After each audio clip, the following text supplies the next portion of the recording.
Sir बड़ा मैं हूं हिमांशु द्विवेदी और आपका स्वागत है हमारी खास पेशकश चर्चा में आज हम एक बार फिर कोरोना पर चर्चा करने जा रहे हैं। पिछले कुछ समय से देश ऐसा महसूस कर रहा है कि एक बार फिर कोरोना इस देश से विदा ले रहा है। हालांकि सच्चाई यह है कि अभी भी देश में प्रतिदिन तकरीबन 50,000 के आसपास कोरोना के मरीज मिल रहे हैं, लेकिन जिस देश में 3 लाख 4 लाख प्रतिदिन के कोरोना के केसेस आ रहे हों, वहां पर 50,000 का आंकड़ा अपने आप में राहत की अनुभूति दिलाता है। लेकिन तमाम विशेषज्ञ एक बार फिर उसी लहजे में चेतावनी दे रहे हैं जैसा पहली लहर के बाद में विशेषज्ञों के द्वारा चेतावनी दी जा रही थी। आज हमारा जो विषय है वो तीसरी लहर डेल्टा प्लस का डर इस पर है। कोरोना महामारी की नई लहर से न केवल भारत बल्कि पूरी दुनिया त्रस्त है। दुनिया भर में इस खतरनाक वायरस से मौतों का सिलसिला जारी है। दुनिया में कोरोना से मौतों का आंकड़ा तकरीबन 38 लाख को पार कर गया है। 18 करोड़ से ज्यादा दुनिया की आबादी इस कोरोना के चलते संक्रमित हो चुकी है। ब्रिटेन, फ्रांस, अमेरिका जैसे देशों में कोरोना के नए नए वेरिएंट संक्रमण की लहर को और तेज कर रहे हैं। भारत में भी नए वेरिएंट, डबल म्यूटेंट वेरिएंट, नए स्ट्रेन के केस तेजी से बढ़ रहे हैं। भारत में जो दूसरी लहर आई थी उसका बड़ा कारण डेल्टा वेरिएंट को पाया गया, लेकिन पिछले 3-5 दिन से यह बताया जा रहा है कि भारत में अब डेल्टा प्लस वेरिएंट भी मिलने लगा है। इस वेरिएंट के संक्रमण की रफ्तार बहुत तेज है। भोपाल, केरल के कुछ जिलों में इसके मरीज मिले, तकरीबन 40 मरीजों की अभी तक पहचान हुई है। विशेषज्ञ बोल रहे हैं कि इस वेरिएंट का प्रभाव इतना तेज होता है कि अगर संक्रमित मरीज के बगल से आप बिना मास्क के अगर गुजर जाते हैं तो आपके संक्रमित होने की संभावना बहुत ज्यादा बढ़ जाती है। बचाव के संदर्भ में मास्क के अलावा वैक्सीनेशन को सबसे प्रभावी बताया जा रहा है। इसीलिए तमाम विशेषज्ञ अब इस बात पर जोर दे रहे हैं कि देश में तेजी के साथ वैक्सीनेशन अभियान को चलाया जाए। आज हम इसी मसले पर चर्चा करेंगे। तीसरी लहर को लेकर विशेषज्ञ अलग अलग राय दे रहे हैं। कोई बोलता है तीसरी लहर आकर ही रहेगी, कोई कहता है कि तीसरी लहर को इस तरीके से रोका जा सकता है, कोई बोल रहा है कि तीसरी लहर का सबसे ज्यादा प्रभाव बच्चों के संदर्भ में होगा। कुल मिला के आशंकाएं चहुं और पसरी हुई हैं। कोशिश करेंगे एक गंभीर विमर्श की, विशेषज्ञों के साथ बातचीत के आधार पर आने वाले समय की चुनौतियां और उससे निपटने की कोशिशों पर भी बात करेंगे।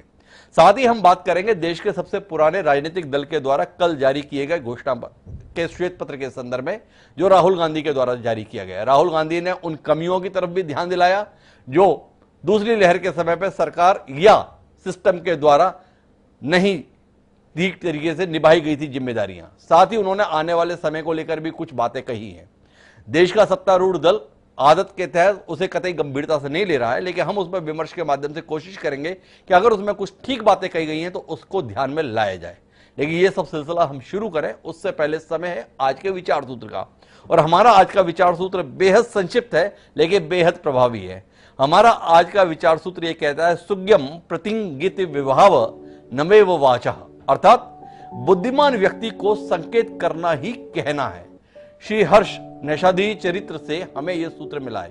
कहने का मतलब यह है कि संकेत करना ही किसी समझदार व्यक्ति के लिए पर्याप्त होता है।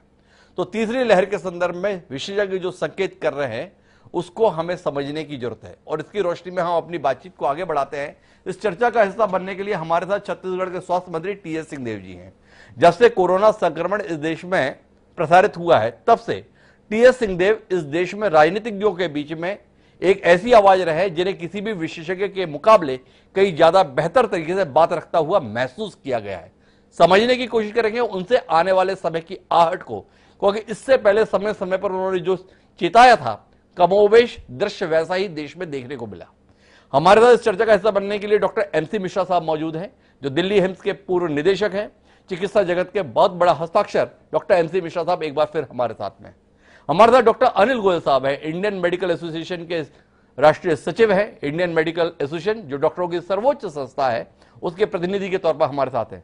साथ ही हमारे साथ सत्तारूढ़ जो केंद्र में है भारतीय जनता पार्टी, उस पार्टी का एक विद्वान चेहरा अजय विश्नोई जी भी हमारे साथ चर्चा का हिस्सा बनने के लिए मौजूद है।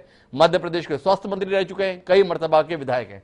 आप सभी का स्वागत है और चर्चा की शुरुआत टी.एस. सिंहदेव साहब से ही करते हैं और सिंहदेव साहब से समझना चाहते हैं कि आपने पहली लहर के संदर्भ में दूसरी, तीसरी, चौथी लहर की बातें कही थी।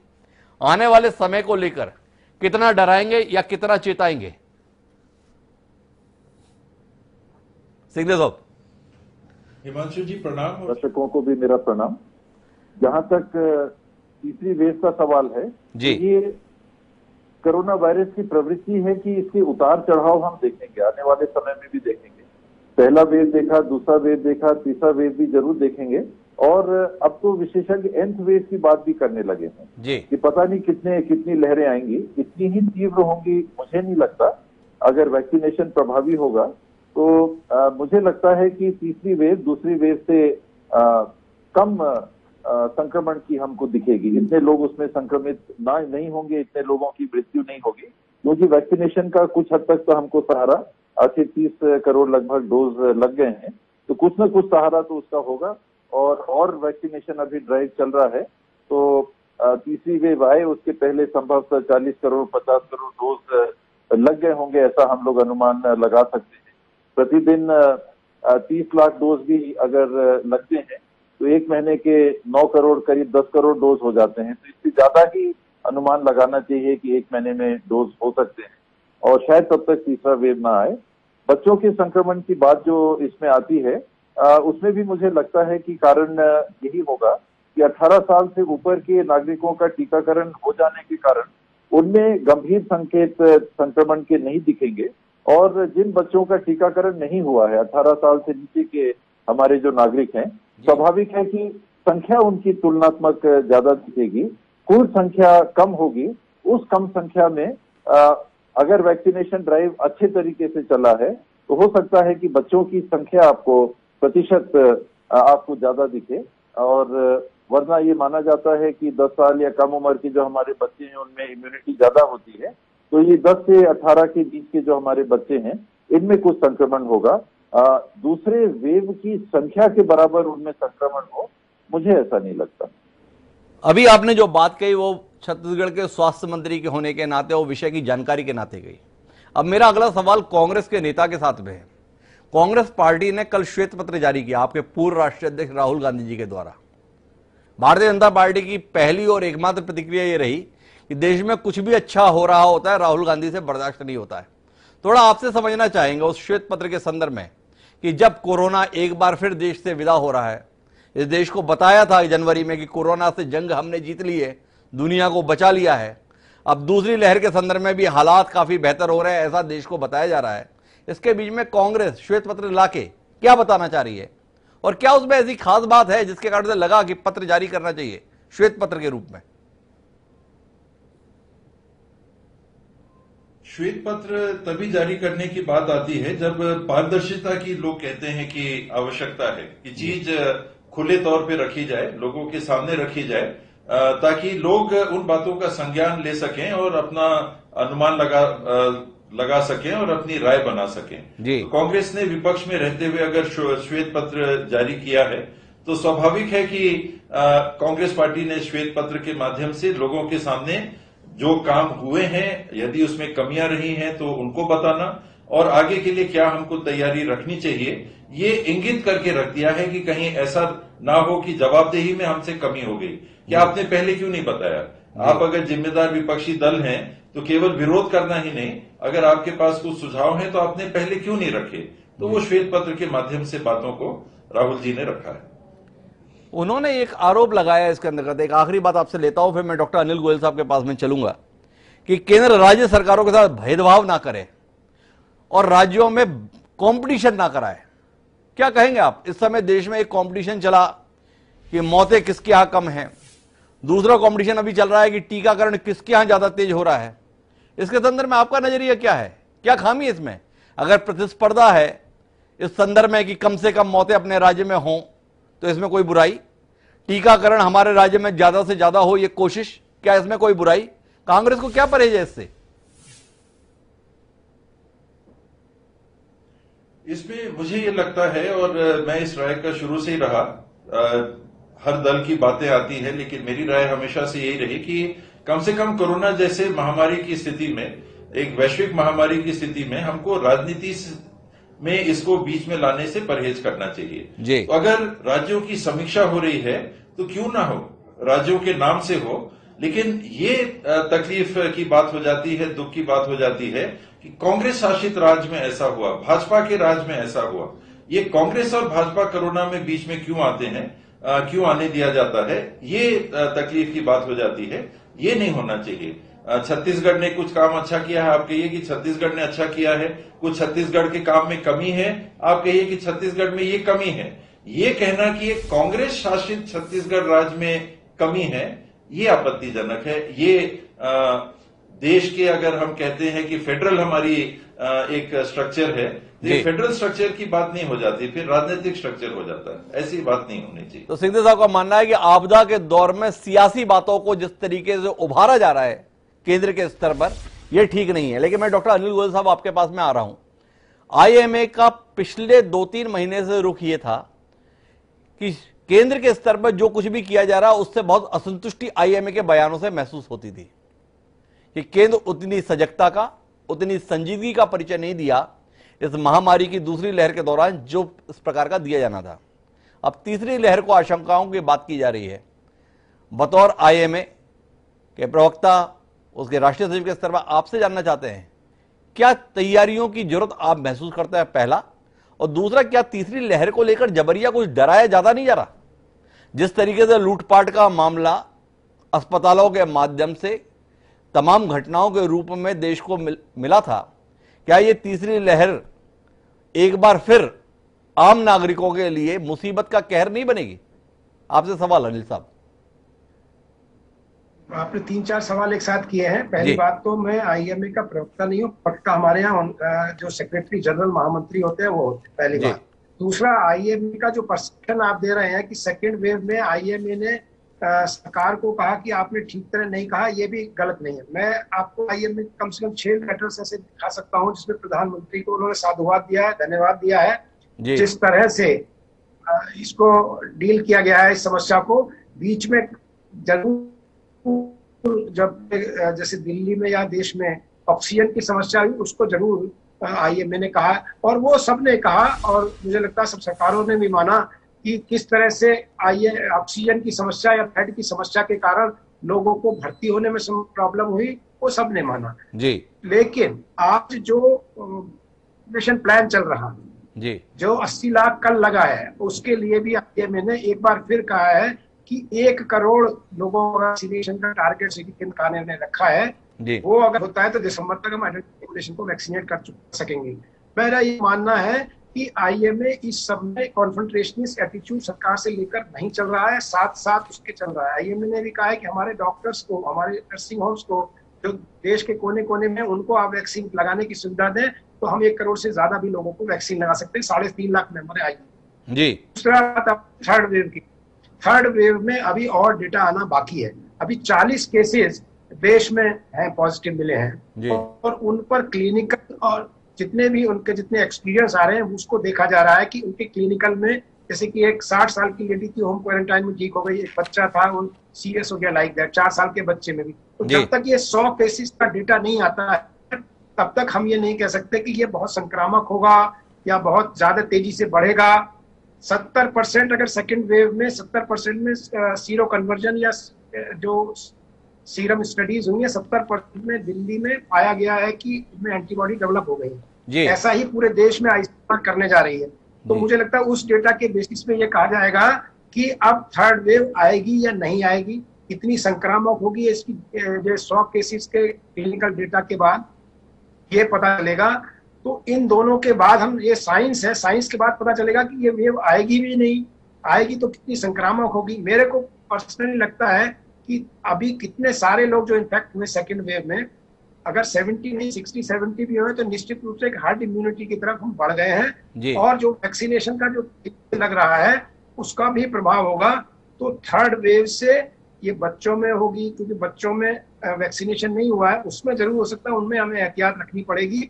5 साल के ऊपर के बच्चे को मास्क लगाना सिखाना पड़ेगा जी, क्योंकि उनको वैक्सीन नहीं लग रही जी। और जितनी एडल्ट पॉपुलेशन, मुझे लगता है अगले 2-3 महीने में बहुत सारा या तो इन्फेक्ट हो गए हैं या सोशल वैक्सीनेशन के माध्यम से या तीसरा वैक्सीनेशन के माध्यम से देश में हार्ड इम्यूनिटी आएगी।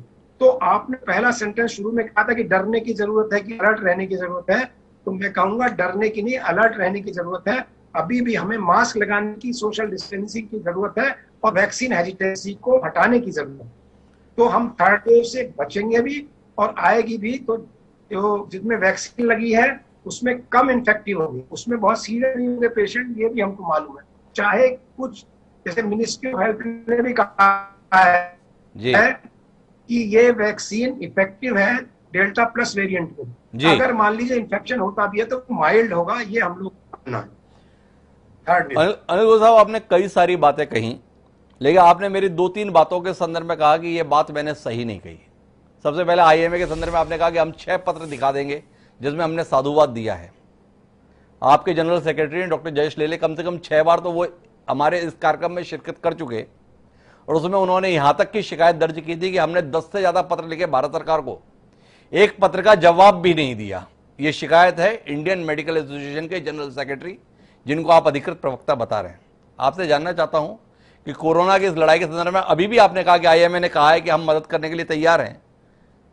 क्या सरकार के स्तर पर इतना बेहतर काम किया जा रहा है कि उन्हें आप जैसी संस्थाओं की कोई मदद की जरूरत नहीं है, इसलिए कोई जवाब भी नहीं दिया जाता, या सरकार के पास संसाधनों का इतना अभाव है कि उन्हें लगता है कि अगर आप लोग जुड़ भी जाएंगे तो टीके तो हमारे पास है नहीं, कहां से लगवाएंगे?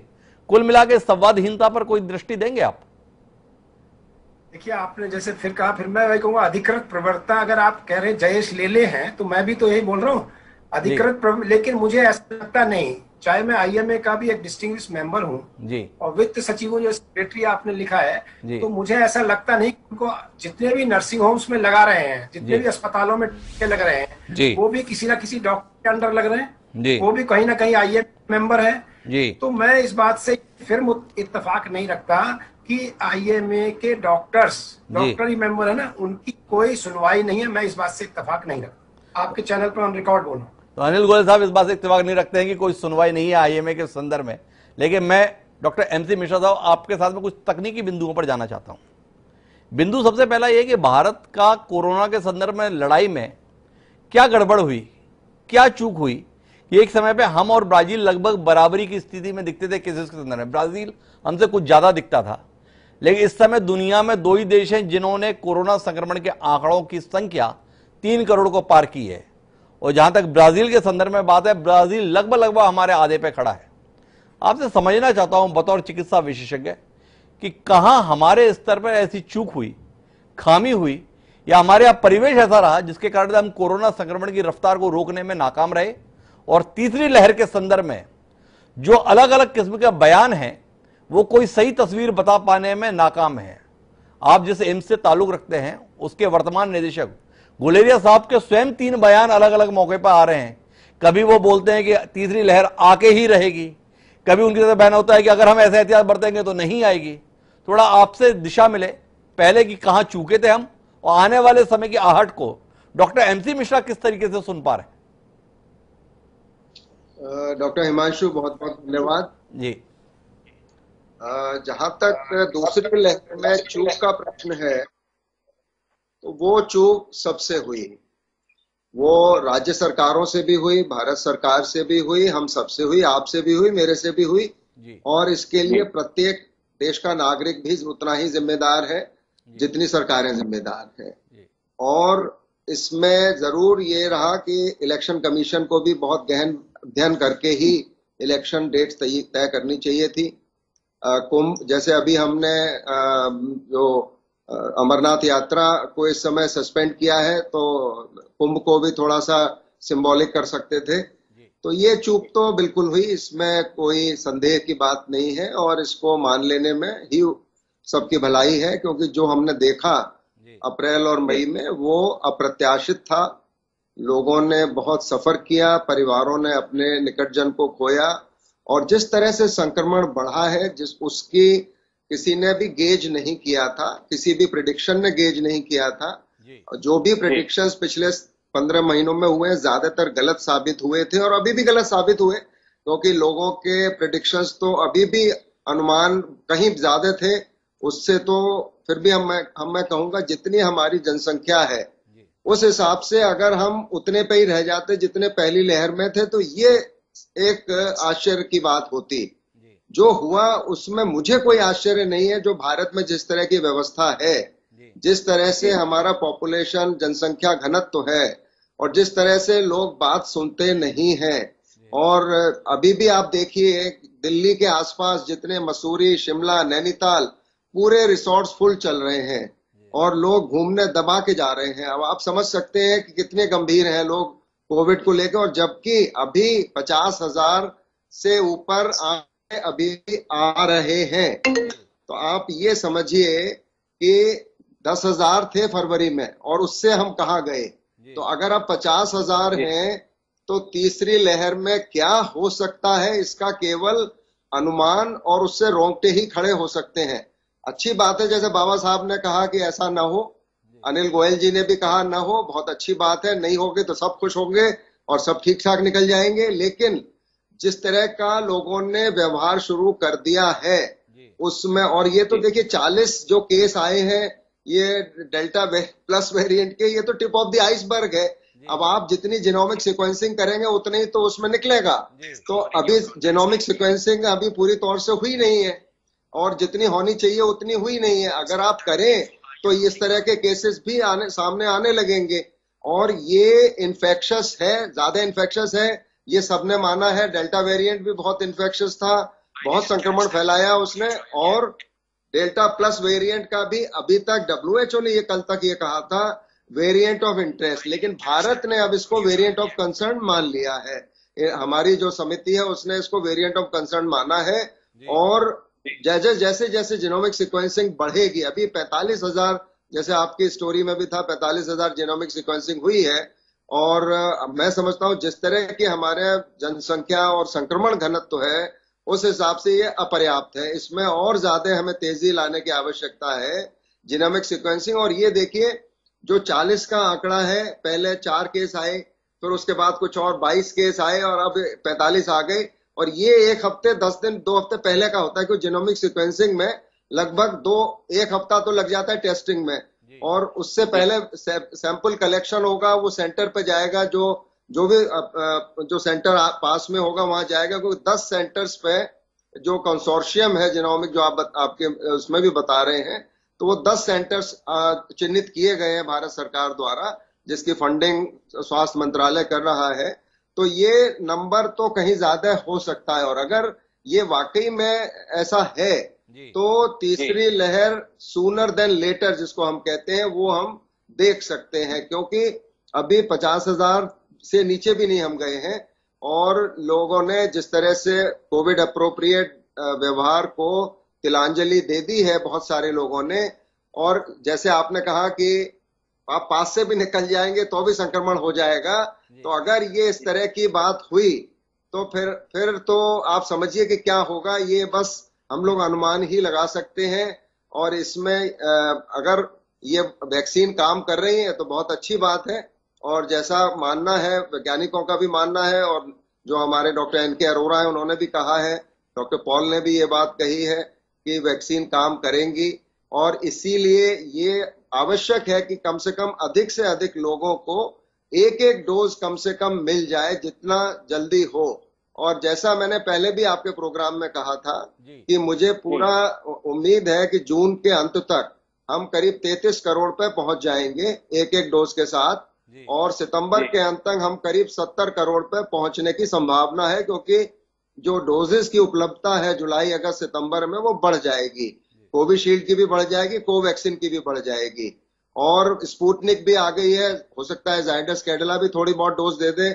और तो अभी कुल मिला के स्थिति मैं समझता हूँ काफी नियंत्रण में लग रही है वैक्सीन के हिसाब से। जो जिस तरह की हमारे अभी आप देखिए जो आंकड़ा अभी लेटेस्ट है वैक्सीनेशन का, वो 29 करोड़ से ऊपर तो हम ऑलरेडी चले गए हैं और करते हैं। अब कल 21 तारीख वाला तो रिपीट नहीं होगा अभी, क्योंकि जिन राज्यों पे वैक्सीन थी उन राज्यों ने भी वैक्सीनेशन नहीं किया 21 को।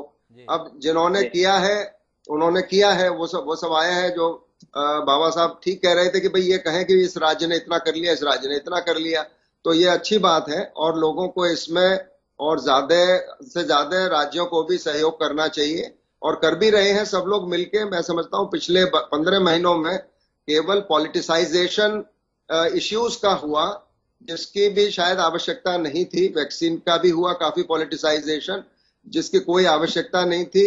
18 वर्ष से ऊपर का अनाउंस हुआ 1 मई से, उसकी भी मेरे ख्याल थोड़ा जल्दबाजी हुई।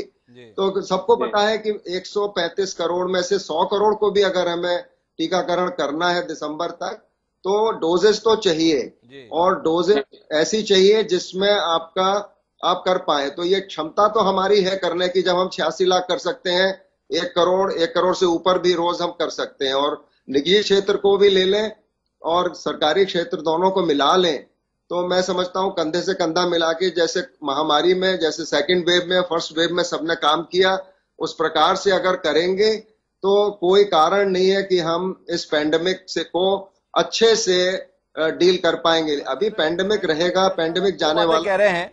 एक तो तीसरी लहर आने की संभावनाओं को खारिज नहीं किया जा सकता, और दूसरा ये कि उसके मुकाबले में सारे अप्रोप्रिएट बिहेवियर करें, सावधानी रखें, पर सबसे बड़ा हथियार तो वैक्सीनेशन है। उसे जितना जल्दी, जितने बेहतर तरीके से क्रियान्वित करेंगे, उतना बेहतर हालात हमें मिलेंगे। लेकिन हमारे साथ में अजय विश्नोई साहब हैं, भारतीय जनता पार्टी के प्रमुख नेता हैं, पूर्व स्वास्थ्य मंत्री हैं। विश्नोई साहब से हमारे कुछ दूसरे सवाल हैं। तीसरी लहर जब आएगी तब आएगी, पर दूसरी लहर ने इस देश के लोगों को बुरी तरीके से तोड़ दिया विश्नोई साहब, और सरकार के स्तर पर उनकी मदद के लिए कुछ होता नहीं दिखा। दूसरी लहर में ही हाफ गए हम सरकार के स्तर पर। तीसरी लहर का मुकाबला कैसे करेंगे? इस देश के सबसे बड़े राजनीतिक दल के प्रतिनिधि आप हैं, थोड़ा दृष्टि दीजिए ना, जिसमें आम आदमी को थोड़ा हौसला आए, उसका भरोसा बने इस देश की हुकूमत के संदर्भ में कि नहीं, परेशानी की घड़ियों में हुकूमत हमारे साथ है। हिमांशु जी, मेरी आवाज आप तक पहुंच रही है क्या? जी बिल्कुल, वीडियो पर कनेक्ट नहीं हो पा रहा हूँ। जी धन्यवाद। ऐसा हिमांशु जी की तीसरी लहर और दूसरी लहर की बातें हो रही हैं जी, हम पहली लहर की बातचीत भी कर लें। जी जिस समय पहली लहर आई थी तब हमारे पास पीपी किट भी नहीं थे, मास्क भी नहीं था। जी जब दूसरी लहर आई तब दूसरी लहर में हमको शॉर्टेज मिली, बेड्स की शॉर्टेज मिली। जी हमारे पास बेड्स की शॉर्टेज के अलावा फिर ऑक्सीजन की शॉर्टेज का सवाल आया। जी। अब पहली लहर में हम कहें कि सीखा नहीं हमने, तो पहली लहर में हमको सिखाया ही नहीं था कि इतने पलंग की जरूरत पड़ जाएगी, इतनी दवाइयों की जरूरत पड़ जाएगी, इतनी ऑक्सीजन की जरूरत पड़ जाएगी, इसलिए हम उसमें मारे गए। जी। अब सवाल ये रहा कि सरकार ने कुछ किया या नहीं किया। जी। ये महामारी थी। महामारी मैं जिन शब्दों में बयान करता हूँ, महामारी मतलब इतनी बड़ी संख्या में आ गई बीमारी जिसकी कोई कल्पना ही नहीं की गई थी। जिसकी कल्पना नहीं की गई थी उसकी तैयारी भी नहीं की गई थी, और तैयारी थी नहीं, इसलिए हर जगह शॉर्टेज नजर आई, और शॉर्टेज थी तो लोगों की नाराजगी भी नजर आई, और लोगों की परेशानी भी नजर आई, लोगों की जानें भी गई, और साथ साथ में प्राइवेट हॉस्पिटल्स में उनका माल भी लूटा गया। ये सब सच्चाई है, इससे कहीं मैं इनकार नहीं कर रहा हूँ। परंतु अब दूसरी लहर से हमने क्या सीखा? हम तीसरी लहर की तैयारी की बातचीत कर रहे हैं। हम तीसरी लहर के लिए तैयारी कर रहे हैं। राहुल गांधी जी ने भी जो श्वेत पत्र में लिखा है, उन्होंने वही लिखा है जो सरकार कह रही है कि मैंने ये तैयारी कर ली है। हम बिस्तरों की संख्या बढ़ा रहे हैं, हम ऑक्सीजन की अवेलेबिलिटी शेयर कर रहे हैं, हम ऑक्सीजन के प्लांट्स लगाना सुनिश्चित कर रहे हैं। ऑक्सीजन के प्लांट्स लगाने के लिए प्राइवेट हॉस्पिटल्स को सब्सिडी भी दी जा रही है। कहीं कहीं जगह बिजली में भी उसको डिस्काउंट दिए जा रहे हैं। एक नहीं अनेक प्रोत्साहन की बातें चल रही। जो हमसे बीत गया उसके लिए हम तैयार हैं। तो ये बताएगा क्या कि तीसरी लहर में ऐसा कुछ नया आ जाएगा जो दूसरी लहर में नहीं था? जैसे दूसरी लहर में बहुत कुछ ऐसा नया आ गया जो पहली लहर में नहीं था, जिसके कारण हम मारे गए। अब कहीं तीसरी लहर में ऐसी कोई नई चीज आ गई? क्योंकि अभी तो हम सब एक्सपेरिमेंटल स्टेज पे चल रहे हैं, इस वायरस को समझने की कोशिश कर रहे हैं। और खासतौर से जब हम वायरस की बात करते हैं कि म्यूटेट कर रहा है, बार बार हम नए नए वेरिएंट की बातचीत कर रहे हैं, उसकी संक्रमणता की दर लगातार बढ़ती हुई हमको नजर आ रही है। तो ऐसी स्थिति में हमको डर निश्चित रूप से लगना चाहिए, और डर लगेगा तभी हम सावधान होंगे। सावधानी बिना डर के नहीं आती है। मैं वैक्सीनेशन के बारे में बातचीत करना चाहता हूँ। मैं लगातार अभी भी क्षेत्र से दौड़ा दौड़ा चला रहा हूँ। ग्रामीण क्षेत्रों के अंदर लोगों को समझाना कितना मुश्किल पड़ा था मुझको कि वैक्सीन लगवा लो, वैक्सीन से तुम्हें कोई नुकसान नहीं होगा, परंतु लोग मानने तैयार नहीं थे। आज मुझको ये बताते हुए खुशी है कि उन ग्रामीण क्षेत्रों में लोगों की लाइन लगी हुई है वैक्सीन लगाने की। एक नहीं अनेकों पंचायतें ऐसी हैं जहाँ 100% वैक्सीनेशन हो गया। हमारे क्षेत्र में रानीताल करके पंचायत है, अनुसूचित जाति बाहुल्य की पंचायत है। मैं जब आज से 10 दिन पहले वहां पर गया था और बातचीत करी थी तो वहाँ की महिलाएं इकट्ठी थी। उन महिलाओं ने बिल्कुल सिरे से नकार दिया था कि भैया हम मर गए हैं, हमें नहीं लगवाने दे। हमने खूब समझाने की कोशिश की उनको समझ में आ गई। ये बात इसलिए मैं कह रहा हूँ, आज की तारीख में जो चंद पंचायतें 100% वैक्सीनेटेड हुई हैं उसमें रानीताल भी शामिल है। लोग समझ गए हैं कि बचाव के लिए वैक्सीन चाहिए, और खुशी की बात यह है आज वैक्सीन उपलब्ध है। जैसे ही केंद्र ने इसको अपने हाथ में लिया तो जो लोगों की अपेक्षाएं थी, मुफ्त में वैक्सीन मिले, मुफ्त में वैक्सीन मिलने लगी, क्वांटिटी में वैक्सीन मिले, क्वांटिटी में वैक्सीन मिलने लगी। उससे ज्यादा आगे बढ़ के बात यह है, प्रदेश की सरकारों ने जो व्यवस्थाएं करी है, जो ग्रामीण स्तर से लेकर शहर तक जिस तरीके से टीम गठित किया, जिस तरीके से पार्टी के कार्यकर्ता उसमें टीम में इस नंबर के रूप में जुटे जैसे वो चुनाव में पोलिंग बूथ से वोट निकालने के लिए निकल रहे हो। इन सब की सक्रियता का परिणाम है कि एक दिन में लाखों वैक्सीन, हम 85-90 लाख के आसपास की वैक्सीन एक दिन के अंदर पूरे देश में भी लगा पाए हैं। तो उसमें हमारी इन टीम की बहुत बड़ी सहभागिता है, पार्टी पॉलिटिकल पार्टी की सहभागिता है। कांग्रेस को भी मैं धन्यवाद देना चाहूंगा क्योंकि कांग्रेस ने भी इस मामले में बढ़ चढ़ के साथ देने के लिए अपने तरफ से भी इस बात की बात रखी। राहुल गांधी जी हो चाहे दूसरे कांग्रेस के लोग हों, वो सब चाहते हैं वैक्सीनेशन हो जाए क्योंकि सब मानते हैं वैक्सीनेशन ही बचाव का एकमात्र साधन है। हम सरकार को फिर जितनी बार ब्लेम लेना होगा दे लेंगे, पर आज की तारीख में वैक्सीनेशन में आप साथ दे रहे हैं, इसलिए मैं आपको बहुत बहुत धन्यवाद और साधुवाद देता हूँ। हमारे साथ में बड़ी अच्छी बात यह है कि हमारे पास राजनीतिक दलों के दो प्रतिनिधि हैं, टीएस सिंहदेव और अजय विश्नोई। दोनों के अंदर इतनी साहस और ईमानदारी है कि वो राजनीति से परे भी बात करने की बात सार्वजनिक तौर पर कर पाते हैं। तो अजय विश्नोई जी, आपसे दो सवाल है मेरे। दूसरी लहर के दौरान केंद्र सरकार ने अपनी जिम्मेदारी से हाथ खड़ा किया, इस सवाल के साथ मैं आपसे रूबरू हो रहा हूं। केंद्र सरकार ने सबसे पहले तो यही कहा था कि लॉकडाउन से बचें राज्य, पर कोई राज्य नहीं बचा जिसने लॉकडाउन नहीं लगाया। पर इस लॉकडाउन के चलते लोगों के काम धंधे पर बुरी तरीके से असर पड़ा। आप तो जननेता हैं, जनता के बीच में रहते हैं, लोगों की लॉकडाउन के चलते परेशानी से रूबरू रहे, पर इस दूसरी लहर में सरकार के स्तर पर किसी किस्म की कोई राहत आम आदमी के हिस्से में आई हो, कहीं दिखाई नहीं दिया। क्या आपको नहीं लगता है कि इस कठिन दौर में दूसरी लहर में ही सरकार ने हाथ खड़े कर दिए, तीसरी लहर का मुकाबला लोग करेंगे कैसे? मैं ये नहीं मानता कि सरकार ने हाथ खड़े कर दिए जी, चाहे वो प्रदेश की सरकार रही हो, किसी भी पार्टी की सरकार जी, या देश में मोदी जी की सरकार रही जी, किसी ने ऐसा नहीं है कि इसको कहा हो कि हम इसमें साथ देने को नहीं खड़े हैं। हर एक ने साथ देने की कोशिश की, भरपूर साथ देने की कोशिश करी। जैसा मैंने पहले कहा था, बीमारी इतनी बड़ी तादाद में आ गई तो उसका हम मुकाबला करने के लिए तैयार नहीं थे, इसलिए हर जगह सरकारों को गालियां खाना पड़ी। जिस प्रदेश में जिसकी सरकार थी उसको गाली पड़ी।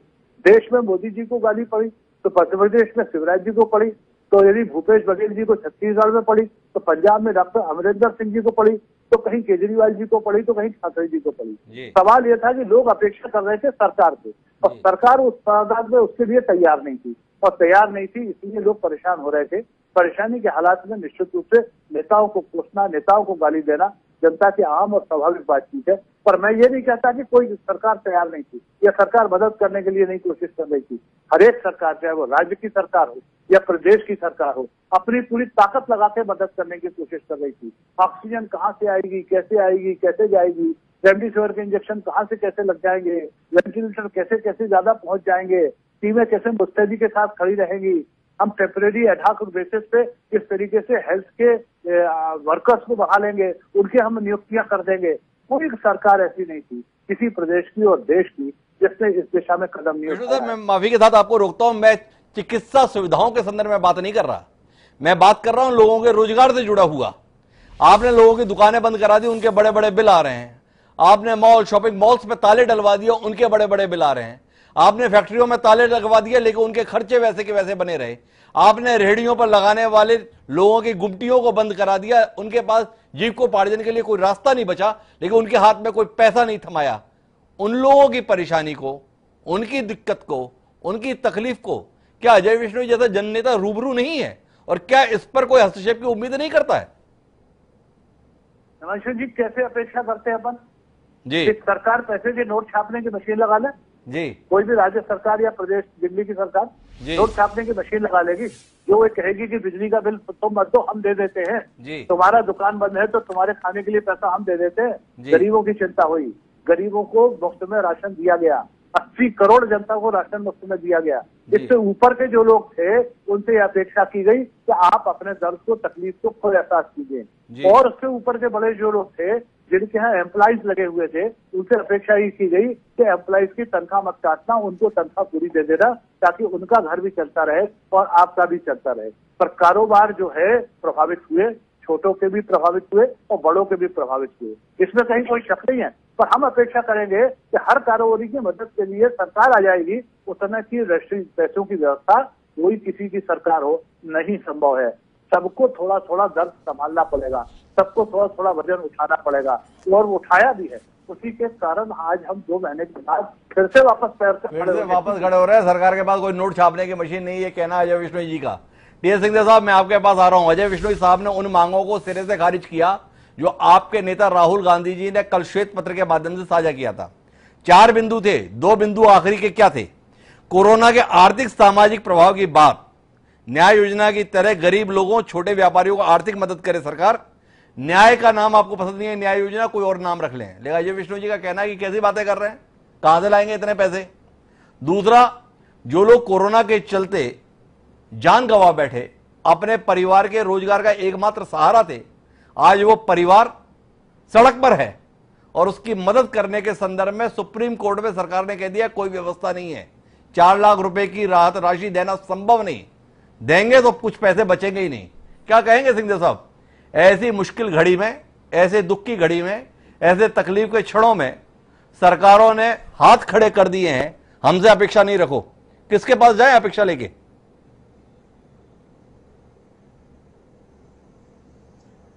इसमें हिमांशु जी, माननीय बिश्नोई जी ने जिन बातों को पहले दौर में कहा, मैं लगभग सभी बातों से सहमत हूं।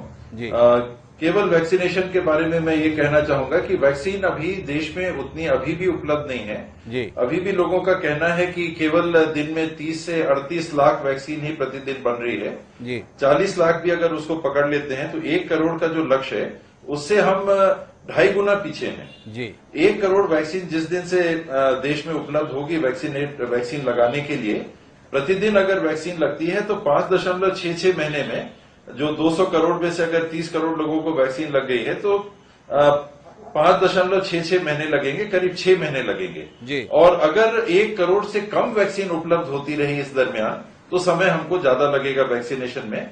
ये ध्यान में रखने की जरूरत है। वैक्सीनेशन पे हम ज्यादा अभी ध्यान बार बार अभी भी दे रहे हैं, वैक्सीन पे नहीं दे रहे हैं। पूरी हमारी योजना और लोगों के सामने बात जो रखनी है वो वैक्सीन की जानकारी रख के देनी चाहिए। बाकी बिश्नोई जी ने बहुत खुल के बातें रखी। आमतौर पे इतने खुल के विश्लेषण कम लोग करते हैं। कुछ कड़ी और कड़वी बात भी बिश्नोई जी ने कही कि सरकार के लिए बहुत कठिनाई होती है। कठिनाई सच्ची बात है। एक विकल्प केंद्र सरकार के पास डेफिसिट फाइनेंसिंग का रहता है, जो नोट छापने वाली बात है। राज्य सरकारों के पास जरूर बहुत सीमा कम रहती है और जो राशि हमको चाहिए, अगर 20 करोड़ लोगों को हम 1,000 रुपए प्रति व्यक्ति देते हैं तो 20,000 करोड़ रुपए हमको प्रति महीना लगेगा। 2,000 देते हैं, उसका गुणांक कर लीजिए, 6,000 देते हैं तो 1,20,000 करोड़ रुपए लगेगा। तो 2 महीने 3 महीने के लिए अगर हम ये राशि देते हैं तो क्या हम डेफिसिट फाइनेंसिंग 3,60,000 करोड़ की कर सकते हैं कि नहीं? केंद्र सरकार कर सकती है कि नहीं? किया जा भी सकता है। ऐसी परिस्थिति में 3,60,000 करोड़ रुपए अधिक अगर नोट छाप के डिस्ट्रीब्यूट किए जाएं उस वर्ग को जो सबसे ज्यादा प्रभावित है, तो शायद ये संभव हो। ये कठिन निर्णय है, मैं सहमत हूं बिश्नोई जी के लिए से इस बात बीच में रोकते हुए आपसे एक सवाल करता हूं और वो बिश्नोई जी से भी जुड़ा हुआ सवाल है। जो अजय बिश्नोई जी वरिष्ठ नेता हैं, इतनी बेबाकी के साथ बोल दिया कि सरकार के पास कोई नोट छापने की मशीन है। नोट छापने की मशीन ना सही पर पेट्रोल डीजल के पंप तो हैं। ऐसा ये देश इस समय महसूस कर रहा है। जिस बेहिसाब तरीके से पेट्रोल डीजल के ऊपर ड्यूटी बढ़ाकर और मुनाफा वसूली सरकार के स्तर पर की जा रही है, क्या उससे कमाए गए पैसे के माध्यम से जरूरतमंदों को राहत नहीं दी जा सकती? आप तो स्वयं आर्थिक मामलों के जानकार हैं, कोई टिप्पणी करना चाहेंगे इस संदर्भ में? खुल के आंकड़े आए हुए हैं कि इस देश में इनकम टैक्स या किसी अन्य साधन से उतना पैसा नहीं कमाया है जिस कदर पेट्रोल डीजल पर टैक्स लगाकर सरकार ने पैसे वसूले हैं। क्या कहेंगे आप? हिमांशु जी, ये बात सही है। इसके दोनों पहलू हैं। अगर आपने टैक्स लगाया तो वो टैक्स का पैसा आप लोगों को दे सकते हैं। अगर 1 लाख करोड़ रुपए एक्स्ट्रा आपने लगाए तो 1 लाख करोड़ रुपए लोगों को दे सकते हैं। दूसरा, अगर कीमत आप कम कर देते तो जो लोग डीजल और पेट्रोल का उपयोग करते हैं उनके पास अपने आप पैसा ज्यादा बच जाता। तो टैक्स कम करना भी लोगों के पास पैसा पहुंचाने का काम करता। तो ये दोनों विकल्प हमारे पास थे। पैसा आप कम करते तो जो लोग डीजल पेट्रोल का उपयोग करते हैं उनको राहत मिलती। जो टैक्स आपने लिया तो संभवतः तुलनात्मक आर्थिक सीढ़ी में ऊपर जो लोग हैं, जो गाड़ियां चलाते हैं या टू व्हीलर हैं, उनसे टैक्स का पैसा लेके जिनके पास साइकिलें हैं या जो जिनके पास साइकिल भी ना हो, जो हमारा सबसे आर्थिक रूप से कमजोर वर्ग है, उनको ये 1 लाख करोड़ रुपए दिए जा सकते हैं। तो ये दोनों संभावनाएं इसमें है, डीजल और पेट्रोल। एक और समस्या के संदर्भ में आपका नजरिया चाहिए, फिर मैं इसके बाद में जो है अनिल गोयल साहब के पास में आऊंगा। लोग भारी संख्या में परेशान है कोवैक्सीन की उपलब्धता को लेकर। लोगों ने पहले डोज के तौर पर कोवैक्सीन लगवा ली।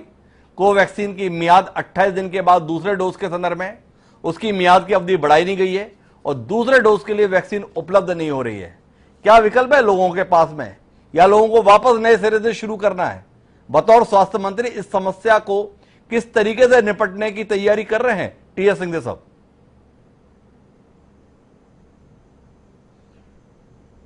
कोवैक्सीन एक जो 4 हफ्ते की मियाद है, ये थोड़ा सा बढ़ भी सकती है। दूसरा, ये सही है कि कोवैक्सीन कंपनी उपलब्ध नहीं करा पा रही और उनको उतना उपलब्ध कराना ही चाहिए जितना पहले वो उपलब्ध करा चुके हैं, वरना सेकेंड डोज नहीं लगेगा। ज्यादा की मांग हम अभी फर्स्ट डोज के लिए नहीं कर रहे और अगर उनके पास उत्पादन को बढ़ाने की दिक्कत है तो क्लियर प्लानिंग हो जानी चाहिए कि कोवैक्सीन अब जितनी आएगी फर्स्ट डोज में नहीं लगेगी, सेकेंड डोज में लगाई जाएगी केवल।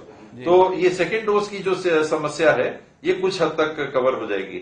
सेकेंड डोज लगाने वाले लोग जैसे आ रहे हैं, आप फर्स्ट डोज जरूर दीजिए कोवैक्सीन का, केवल सेकेंड डोज दीजिए। तो कुल मिलाकर अब कोवैक्सीन केवल सेकेंड डोज में इस्तेमाल की जाए, यही एक समाधान दिख रहा है टीएस को। लेकिन अनिल गोयल साहब, आपसे जानने में दिलचस्पी है कि वैक्सीनेशन कार्यक्रम को प्रभावी बनाने के लिए अलग अलग जगहों पर चर्चा है कि मिक्स वैक्सीन के फार्मूले पे जाया जाए। क्या इस संदर्भ में आपकी संस्था ने कोई नतीजे पर पहुंचने की कोशिश की है? लोग परेशान हैं, 28 दिन पूरे हो गए, सेंटर पे जा रहे हैं, वैक्सीन उपलब्ध नहीं है। उस दबाव को, उस यातना को, उस परेशानी को आप सहजता से समझ सकते हैं क्योंकि आप तो मरीजों के साथ डील करते हैं। क्या राह दिखाएंगे आप ऐसे लोगों की परेशानी के संदर्भ में? देखिए, आप जैसे जानते हैं कि ये आईसीएमआर की कुछ स्टडीज चल रही हैं जो मिक्स वैक्सीनेशन के लिए, लेकिन अभी तक एज ऑफ टुडे ये मिक्स वैक्सीनेशन की कोई गाइडलाइन उनकी नहीं है जी। हो सकता है कि आने वाले समय में मिक्स वैक्सीनेशन की बात हो। आज सिर्फ जैसे हमारे सिंह देव साहब ने कहा, एक वैक्सीन प्रोडक्शन बढ़ाना है, तो वैक्सीन प्रोडक्शन अगर मान लीजिए हैदराबाद की एक कंपनी नहीं कर रही तो बहुत सारी और कंपनी उसको करना शुरू कर रहे हैं और करेंगी। और मुझे लगता है आगे आने वाले समय में कोवैक्सीन की सप्लाई बढ़ेगी। और आज गवर्नमेंट ऑफ इंडिया की गाइडलाइन है कि कोवैक्सीन सिर्फ सेकेंड डोज लगेगी, फर्स्ट डोज लगी नहीं रही है कोवैक्सीन की कहीं भी। तो हमको एक विश्वास है कि कुछ समय में कोवैक्सीन की जितनी जरूरत है वो शुरू हो जाएंगी, क्योंकि एक ही कंपनी नहीं, इसमें intellectual property rights, intellectual rights हैं, उनको वेव ऑफ करके और कुछ और कंपनीज को भी ये राइट्स दिए गए हैं कि वो कोवैक्सीन भी बनाए और ऐसी कोविशील्ड के लिए भी और कंपनी, जो मेरी नॉलेज में है, कम से कम 6-7 कंपनी कोवैक्सीन और 6-7 कंपनी कोविशील्ड बना रही है और ज्यादा भी हो सकती है। तो आने वाले समय में तभी मुझे लगता है कि मोदी जी ने जो कहा 1 करोड़ प्रतिदिन लगाएंगे, कुछ सोच के कहा होगा। इसके अलावा नई वैक्सीन भी आ रही है, स्पुतनिक आ गई है, या उसके अलावा जाइडस कैडिला की भी आ रही है, 3 और वैक्सीन आ रही है। तो जुलाई में, ये जून चल रहा है, हो सकता है जुलाई में और जो वैक्सीन आए और जो नए लोगों को फर्स्ट लगनी है तो नई वैक्सीन भी लग सकती है। तो नई वैक्सीन भी लग सकती है, इसके बाद जाए। लेकिन अभी मिक्सिंग के संदर्भ में कोई स्पष्ट फार्मूला आया नहीं है, इसलिए अभी इंतजार करना पड़ेगा। लेकिन एमसी मिश्रा साहब, मेरे पास में आपसे पूछने के लिए कुछ और सवाल हैं। एक बार फिर देश भ्रमित दिखाई दे रहा है, तीसरी लहर की आशंका विशेषज्ञ बता रहे हैं। राज्य अपने अपने स्तर पर यह जाहिर करने के लिए कि हमारे यहां से कोरोना का मामला टाटा बाय बाय हो चुका है, जताने की कोशिश कर रहे हैं। तेलंगाना सारे प्रतिबंध खत्म कर चुका है, 1 जुलाई से स्कूल भी खोल रहा है, उसके यहां पे किसी भी किस्म के आपकी कोई प्रतिबंध नहीं है। अलग अलग राज्य इसी फार्मूले पे चल रहे हैं।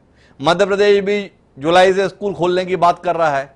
आपसे समझना चाहता हूं, क्या वाकई कोरोना का वायरस इस कदर राज्य की सीमाओं के आधार पर व्यवहार कर रहा है कि ये देश इस प्रकार के नतीजों के साथ और इन आदेशों की शक्ल में अब व्यवहार करे?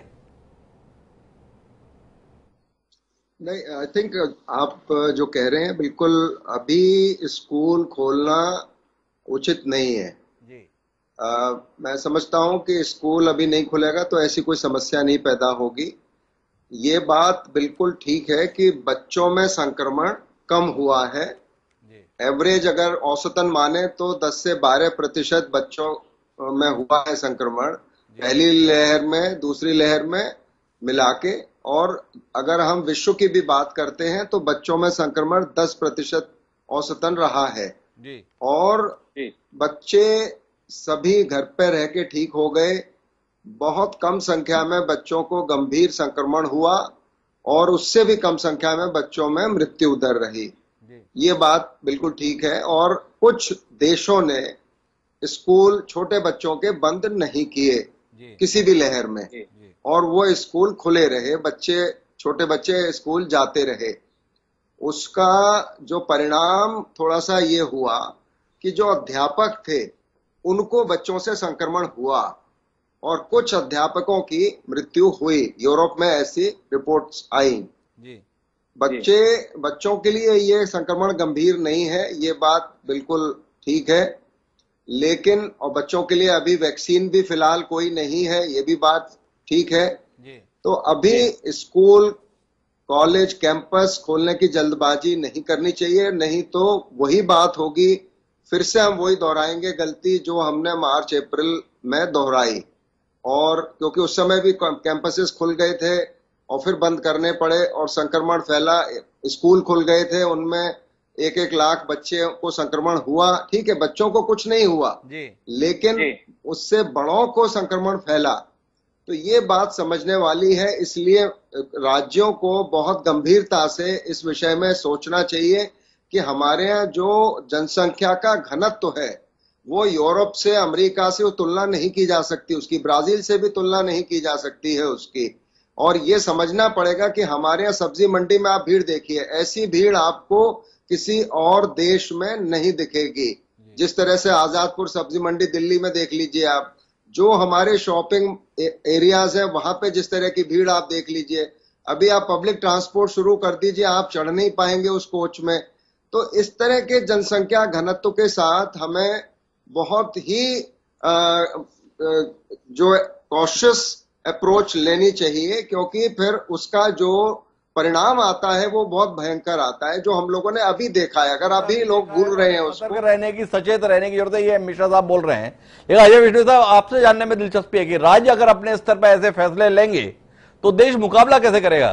क्या आपको नहीं लगता है कि अभी रियायतों के संदर्भ में, व्यवस्थाओं के संदर्भ में केंद्र सरकार के स्तर पर ही दिशा आनी चाहिए और राज्यों को में उसका पालन सुनिश्चित होना चाहिए?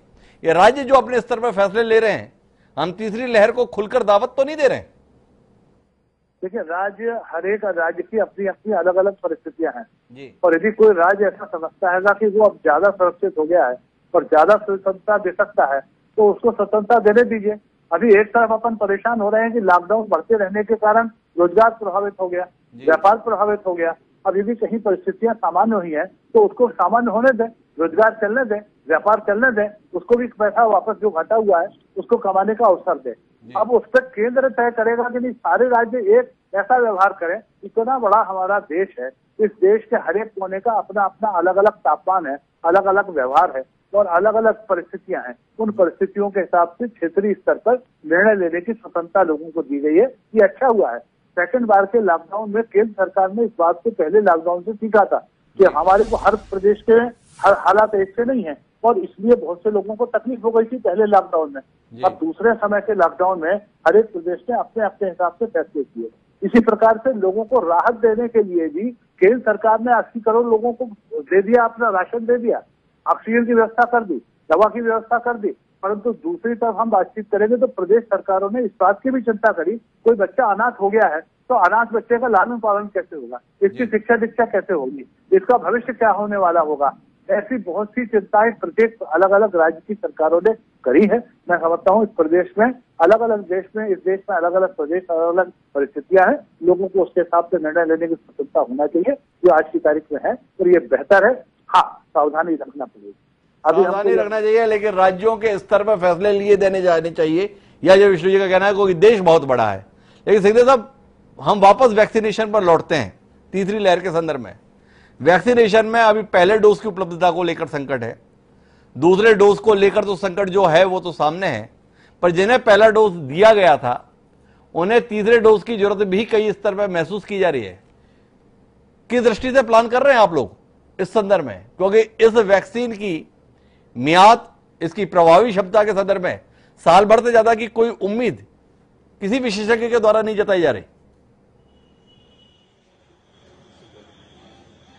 हिमांशु जी, आप सही कह रहे हैं। ये एक और विषय समय से पहले और उचित आपने उठा दिया, क्योंकि ये माना जा रहा है कि 2 डोज वैक्सीनेशन के बाद भी जिन वैक्सीन को हम देश में उपयोग कर रहे हैं, हो सकता है फाइजर इत्यादि में भी ये स्थिति आए कि बूस्टर डोज, तीसरा डोज बूस्टर डोज के रूप में 9 महीने साल भर बाद लगाने की आवश्यकता पड़ सकती है। तो उस बात को भी ध्यान में हमको रखना होगा जब हम वैक्सीन के उत्पादन की प्लानिंग कर रहे हैं। अभी हमारी प्लानिंग केवल फर्स्ट और सेकंड डोज के लिए ही सीमित ना होके बूस्टर डोज की भी अगर आवश्यकता हो तो हमको प्लानिंग आज से ही कर लेनी चाहिए। ये चूक दोबारा नहीं होनी चाहिए कि जो 2 जनवरी में हमने अनाउंस किया और आज जून के आखिरी में हम प्रोडक्शन को बढ़ाने की बात कर रहे हैं। ये प्रोडक्शन को बढ़ाने की बात हमको 2 जनवरी से ही सोचना चालू कर देना था और क्रियान्वित करना चालू कर देना था।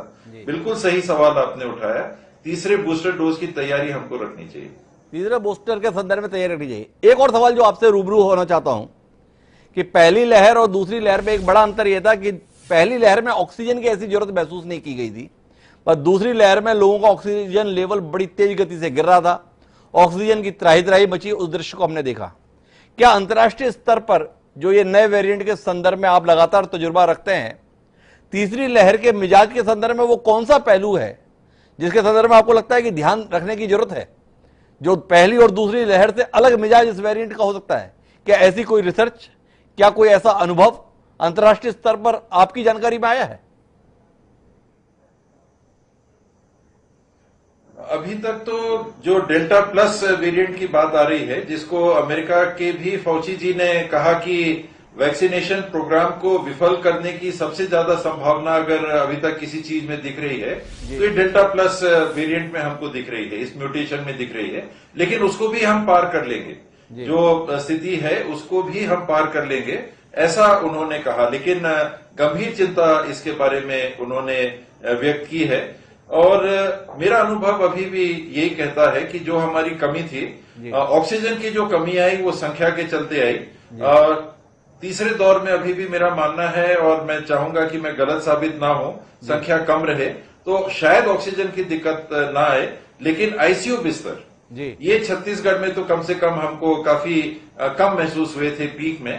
तो आईसीयू के बिस्तर अगर छत्तीसगढ़ में भी कमी है, मुझे लगता है कि सभी जगह देश में आईसीयू के बिस्तरों की कमी होगी। ये होना चाहिए। बड़ी संख्या होम आइसोलेशन में चली जा रही है, तो और अन्य बिस्तरों की उतनी आवश्यकता इस दौर में महसूस नहीं हुई। आईसीयू बिस्तरों के संदर्भ में सिंघे साहब जो बिंदु दे रहे हैं, माननीय साहब आपसे उस पर बात करना चाहता हूं। कई राज्यों में इस बात को लेकर तकलीफ रही कि वेंटिलेटर तो हैं, पर उस वेंटिलेटर को ऑपरेट करने वाले विशेषज्ञ नहीं है, ना डॉक्टर्स है, ना पैरामेडिकल स्टाफ है। आप आईएमए जैसी संस्था के पदाधिकारी हैं। देश तीसरी लहर में इस प्रकार की परिस्थिति से बच पाए, इस दृष्टि से आप कुछ कर रहे हैं क्या? आपसे कोई उम्मीद कर सकते हैं हम लोग? बिल्कुल बिल्कुल, निश्चित रूप से आप कर सकते हैं। जहां जहां मुझे लगता है कि आईसीयू बेड्स में डॉक्टर्स की कमी को ट्रेनिंग का जरूरत पड़ेगी, तो आईएमए सबसे पहले आगे आएगी। आप जो कह रहे हैं ट्रेन चाहिए, ट्रेन नर्स चाहिए, ट्रेन पैरामेडिक्स चाहिए, ट्रेन डॉक्टर्स चाहिए जी। अगर एक एमबीबीएस डॉक्टर है उसको भी लगता है बड़ी आसानी से जी। ये जरूरी नहीं है कि इसको एनेस्थिसिस्ट हो या फिजिशियन हो या इंटेंसिव केयर स्पेशलिस्ट हो जी। इस स्थिति में जनरल ड्यूटी असिस्टेंट से लेकर जी, उसके अलावा पैरामेडिक्स से लेकर, उसके अलावा नर्सिस से लेकर जिसकी भी ट्रेनिंग की जरूरत है, हम लोग उसके लिए तैयार हैं। पहली बात, जैसे आपने कहा ना आप क्या कर रहे हो, तो हम लोग उसके लिए तैयार हैं। लेकिन मेरे को लगता है कि जो हम लोगों ने देखा है, भोगा है, यहाँ पर वेंटिलेटर बेड की कमी हुई है। मैं जैसे दिल्ली में रहता हूँ, मैं दिल्ली का अपना अनुभव बता देता हूँ आपको जी। दिल्ली में वेंटिलेटर बेड्स की कमी थी जी। आप टोटल मान लीजिए 3-4 हजार अगर वेंटिलेटर बेड थे तो वो कम थे, होने चाहिए 8-10 हजार। तीसरी वेव में आप जो बोल रहे हैं वेंटिलेटर है और डॉक्टर्स नहीं है, ये ऐसा मेरे को लगता है ऐसा नहीं है जी। डॉक्टर्स की भी नहीं है, अगर जरूरत है तो हम और उसको ट्रेन कर सकते हैं।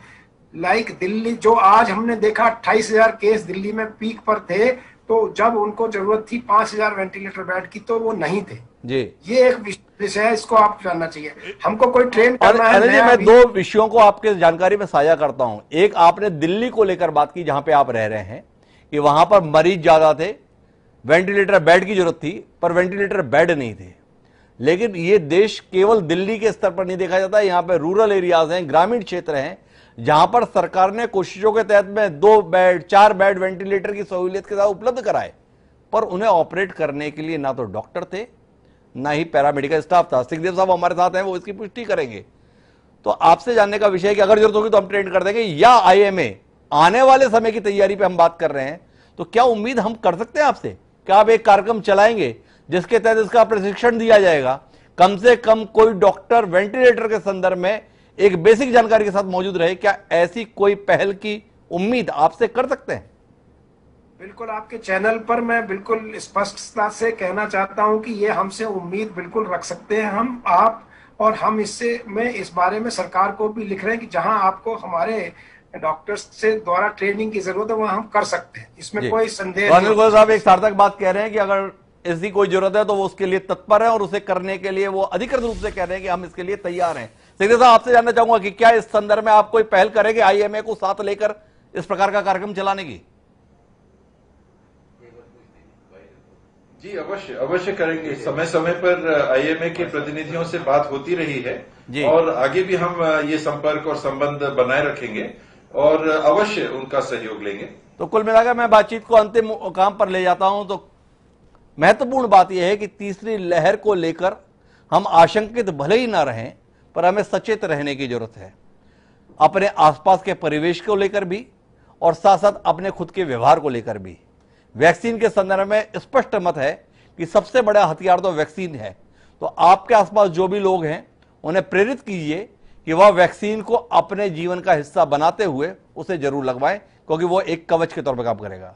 दूसरी बात जो डॉक्टर एमसी मिश्रा साहब और अनिल गोयल साहब लगातार कह रहे हैं कि आपको अपने व्यवहार में सचेत रहना है, चाहे वो मास्क के संदर्भ में, चाहे सोशल डिस्टेंसिंग के संदर्भ में या अतिरिक्त एहतियात के संदर्भ में, इससे अभी भी आपको कहीं छुटकारा पाने की कोई कोशिश नहीं करनी है। अजय विश्नोई साहब और टीएस सिंहदेव साहब का स्पष्ट तौर पर मानना है कि यह महामारी का दौर है, यह सियासत का समय नहीं है, इसलिए कोशिश होनी चाहिए कि जो कुछ भी समाज के लिए, लोगों के लिए किया जा सकता है, उसे राजनीति से परे रख के कोशिश का हिस्सा बनाना चाहिए। और अगर ये कोशिश का हिस्सा रहेगा तो कोई कारण नहीं है कि तीसरी लहर को हम आसानी से जीत पाएंगे। आप सभी मेहमानों का बहुत बहुत धन्यवाद एक सार्थक चर्चा का हिस्सा बनने के लिए। समय है अब आज के शेर का। जिस प्रकार से तीसरी लहर को लेकर चर्चा है, जिस प्रकार से डेल्टा प्लस वेरिएंट को लेकर चर्चा है, तो उसी को समर्पित हमारा आज का शेर है कि अब मुझे थोड़ी सी गफलत से भी डर लगता है, कि अब मुझे थोड़ी सी गफलत से भी डर लगता है, आंख लगती है कि दीवार से सर लगता है। राणा गन्नौरी ने जो ये शेर लिखा था, ये शेर कोरोना के संदर्भ में बड़ा मुफीद है कि अगर आपने जरा भी असावधानी बरती तो आपका सर कहां जाके टकराएगा आपको पता भी नहीं चल पाएगा। तो खुद को भी सुरक्षित रखिए, परिवार को भी सुरक्षित रखिए और अपने परिचितों को भी सुरक्षित रखिए। और उसे सुरक्षित रखने के लिए दो ही तरीके हैं, एक मास्क के संदर्भ में, दूसरा वैक्सीन के संदर्भ में। उम्मीद है आप इन तरीकों को अपने जीवन का हिस्सा बनाए रखेंगे। इस उम्मीद के साथ अब मुझे दीजिए इजाजत, कल फिर मिलते हैं नए विषय के साथ। सादा प्रणाम।